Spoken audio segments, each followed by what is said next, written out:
अब हम body fluid and circulation का दूसरा वीडियो देखने वाले हैं। हमारा टॉपिक है इसमें ब्लड ग्रुप्स। इसमें हम ब्लड ग्रुप्स के बारे में देखेंगे। वैसे तो बहुत प्रकार के ब्लड ग्रुप सिस्टम होते हैं, लेकिन हमको क्या है, दो सिस्टम के बारे में पढ़ना है जो हमारा एनसीईआरटी में दिया हुआ है। 11th एनसीईआरटी पेज नंबर 280 में दिया हुआ है। हमारे प्रगति कोचिंग क्लासेस के द्वारा वीडियो है। देखो, दो प्रकार के सिस्टम होते हैं, एक होता है एबीओ सिस्टम और दूसरा होता है आरएस सिस्टम। एबीओ सिस्टम में जो हम बोलते हैं ए है, बी है, एबी है या ओ है एबीओ में, और जो पॉजिटिव और नेगेटिव बोलते हैं ए पॉजिटिव ए नेगेटिव, वो आरएस सिस्टम में आता है। एक एक करके देखेंगे अभी। अब ये होता कहां से, देखो आरबीसी का जो सरफेस होता है, किसका सरफेस, आरबीसी का सरफेस होता है, वहां पे दो एंटीजन होते हैं। क्या होते हैं, एंटीजन होते हैं। कौन कौन से, ए और बी। आरबीसी के सरफेस पे दो एंटीजन होते हैं, ए और बी। उसी के हिसाब से कौन सा सिस्टम आया है, एबीओ सिस्टम आया है। और वैसे ही आरबीसी के सरफेस पे एक और एंटीजन होता है जिसको बोलते हैं आरएच एंटीजन। क्या बोलते हैं, आरएच एंटीजन। वो जिसमें प्रेजेंट होता है उसको बोलते हैं आरएच पॉजिटिव, और जिसमें एब्सेंट होता है आरएच नेगेटिव बोला जाता है। आरएच 80% पॉपुलेशन में आपको पॉजिटिव मिलेगा, मतलब 80% पॉपुलेशन जो भी ब्लड ग्रुप है वो पॉजिटिव मिलेगी। ठीक है। अब देखिए, जब भी एंटीजन है तो उसके रिस्पांस पे बॉडी में एंटीबॉडी भी रहता है। तो एंटीजन तो होते हैं आरबीसी पे, लेकिन एंटीबॉडी कहां पे होते हैं, प्लाज्मा में होते हैं। हमने बताया था ना, प्लाज्मा क्या होता है, जो वाटरी पार्ट होता है ब्लड का उसको प्लाज्मा बोलते हैं। प्लाज्मा में दो एंटीबॉडी होते हैं। क्या होते हैं, एंटी ए और एंटी बी। क्या, एंटी ए और एंटी बी प्लाज्मा में होते हैं। ठीक है। अब देखो, मान लीजिए जो मिसमैच ब्लड ट्रांसफ्यूजन होता है, मतलब ए वाले को बी का लगा दिया या बी वाले को ए का लगा दिया, तो उस स्थिति में क्या होगा, उस स्थिति में क्या होगा, सीवियर प्रॉब्लम ऑफ क्लम्पिंग हो जाएगा। मतलब आरबीसी में क्या हो जाएगा, क्लम्पिंग हो जाएगा, जिसके कारण क्या होगा, आरबीसी टूटने लगेगा। अब है हमारा blood group and donor compatibility, मतलब कौन से ब्लड ग्रुप को एबीओ ब्लड सिस्टम में पहले तो ये देखेंगे कि कौन से ब्लड ग्रुप होते हैं, और दूसरा उनको कौन कौन ब्लड दे सकते हैं। देखिए, चार प्रकार के होते हैं एबीओ ब्लड ग्रुप में। एक ए होता है, एक बी होता है, एक एबी होता है और एक ओ होता है। ये डिपेंड करता है कि कौन सा एंटीजन प्रेजेंट है। ए एंटीजन प्रेजेंट है तो ए ब्लड ग्रुप होता है, बी है तो बी होता है, ए और बी दोनों प्रेजेंट है, ए और बी दोनों प्रेजेंट है तो ए बी ब्लड ग्रुप होता है, और कोई भी एंटीजन प्रेजेंट नहीं है तो कौन सा होता है, ओ ब्लड ग्रुप होता है ना। अब हमेशा एंटीबॉडी, जो भी एंटीजन होगा उसका अपोजिट एंटीबॉडी कहां पे होगा, प्लाज्मा में होगा। अगर सेम एंटीबॉडी हो गया तब तो क्लम्पिंग हो जाएगा, आरबीसी का डिस्ट्रक्शन हो जाएगा, इसलिए अपोजिट होता है। अब ए वाले में कौन सा एंटीबॉडी होता है, एंटी बी। ए वाले में बी एंटीबॉडी होता है। बी वाले में कौन सा होता है, ए एंटीबॉडी होता है। ए और बी में एंटीबॉडी नहीं होते, अगर होंगे तो फिर क्लम्पिंग हो जाएगा, आरबीसी का डिस्ट्रक्शन हो जाएगा, तो इसमें नहीं होते हैं। ये दोनों चीज ध्यान रखना है कि इसमें एंटीजन नहीं होते हैं, किसमें एंटीबॉडी नहीं होते। ठीक है। ओ वाले में एंटीजन नहीं होते, बी वाले में एंटीबॉडी नहीं होते। ठीक है। और ओ वाले में कौन से एंटीबॉडी होंगे, ए और बी दोनों होंगे। अब ये देखते हैं कि ये सारे ब्लड ग्रुप को खून दे कौन सकता है। देखो, ए ब्लड ग्रुप को कौन दे सकता है, ए दे सकता है, ओ दे सकता है। ओ सभी को दे सकता है, इसलिए उसको यूनिवर्सल डोनर बोलते हैं, ओ। क्योंकि इसमें क्या होता है, एंटीजन नहीं होते। एंटीजन नहीं होना अच्छी बात है देने के लिए, और लेने के लिए एंटीबॉडी नहीं होना अच्छी बात है। ठीक है। देखते हैं ए ब्लड ग्रुप को कौन दे सकता है, ए दे सकता है, ओ दे सकता है। उसी प्रकार बी वाले को कौन दे सकता है, बी दे सकता है, ओ दे सकता है।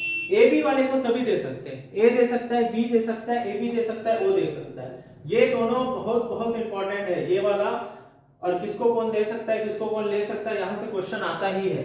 ठीक है। तो ए बी वाले को सभी दे सकते हैं, ओ वाले को केवल ओ दे सकता है। तो इस प्रकार अपना यूनिवर्सल डोनर कौन होता है, ओ होता है, और यूनिवर्सल रेसिपिएंट ए बी होता है। अब हम पढ़ रहे हैं दूसरा blood grouping system, RH.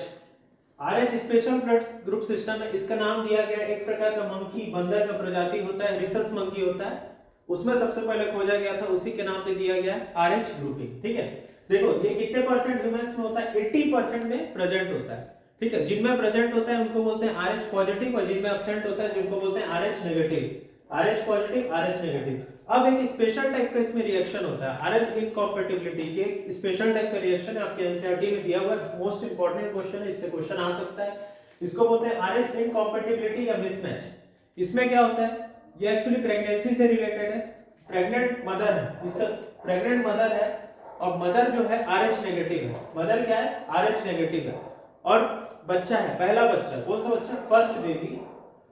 First baby जो है उसका आरएच पॉजिटिव है। मदर आरएच नेगेटिव है लेकिन बेबी आरएच पॉजिटिव है, तो क्या होगा, यूजुअली कोई एक्सपोजर नहीं होता है थ्रू आउट द प्रेगनेंसी, कोई एक्सपोजर नहीं होता दोनों के ब्लड ग्रुप्स का।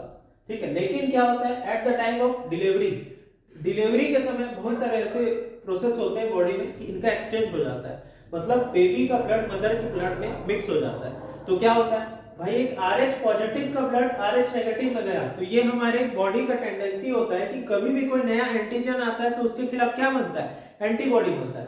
तो इसके खिलाफ एंटीबॉडी बन जाता है, कहां पे, मदर के अंदर एंटीबॉडी बन जाता है। तो इससे क्या दिक्कत होगा, देखो फर्स्ट बेबी को तो कोई दिक्कत नहीं होगा, लेकिन क्या होगा, अब सेकेंड प्रेगनेंसी हुआ, सेकेंड प्रेगनेंसी होने से क्या होता है, ऑलरेडी मदर के अंदर क्या है, RH एंटीबॉडी बन गया है और इसका बहुत लॉन्ग टर्म के लिए रहते हैं एंटीबॉडी, अपने आप डिस्ट्रॉय नहीं होते।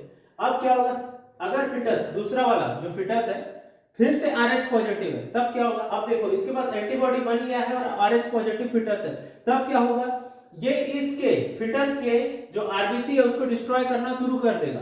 ठीक है, जब भी एंटीजन एंटीबॉडी मिलते हैं तो क्लम्पिंग होता है, डिस्ट्रक्शन होता है। ठीक है, अब RBC डिस्ट्रॉय होगा तो क्या होगा भाई, खून की कमी होगी। कभी भी RBC डिस्ट्रॉय होता है, खून की कमी होता है, बहुत ज्यादा खून की कमी हो जाएगी। तो बहुत ज्यादा खून की कमी को एनीमिया बोला जाता है, बहुत ज्यादा खून की कमी को सीवियर एनीमिया बोला जाता है। और कभी भी RBC का डिस्ट्रक्शन से क्या बनता है, हमारा बिलिरुबिन बढ़ता है, बिलिरुबिन बढ़ता है बॉडी का, तो बिलिरुबिन बढ़ने से क्या होता है, जॉन्डिस होता है। जॉन्डिस के बारे में वीडियो डाइजेस्टिव सिस्टम वाला जो प्लेलिस्ट है उसमें डिसऑर्डर ऑफ डाइजेस्टिव सिस्टम उसमें बताया गया है, वहां पे आप देख सकते हैं कि जॉन्डिस कैसे होता है। ठीक है, इस प्रोसेस को पूरा क्या बोलते हैं, इरिथ्रोब्लास्टोसिस पिटेलिस। क्या बोलते हैं, इरिथ्रोब्लास्टोसिस पिटेलिस। क्यों, इरिथ्रोसाइट किसके लिए यूज किया जाता है, आरबीसी के लिए। ब्लास्टोसिस मतलब टूटना, फिटेलिस मतलब फिटस का आरबीसी का टूटना होता है, इरिथ्रोब्लास्टोसिस पिटेलिस। अब भाई अपने को इस जो कंडीशन है उसको प्रिवेंट भी तो करना है, तो प्रिवेंट करने के लिए सिंपल सा है, अगर ये वाला हुआ फर्स्ट प्रेगनेंसी में तो क्या करते हैं, वहां पे डॉक्टर एंटी-डी करके होता है, एंटी-RH एंटीबॉडी मदर को लगा देते हैं, जो कि जितने भी एंटीजन आए हैं उसको न्यूट्रलाइज कर देता है और फिर ठीक हो जाता है। तो इस प्रकार हमारा ब्लड ग्रुप का पूरा वीडियो समाप्त होता है। धन्यवाद।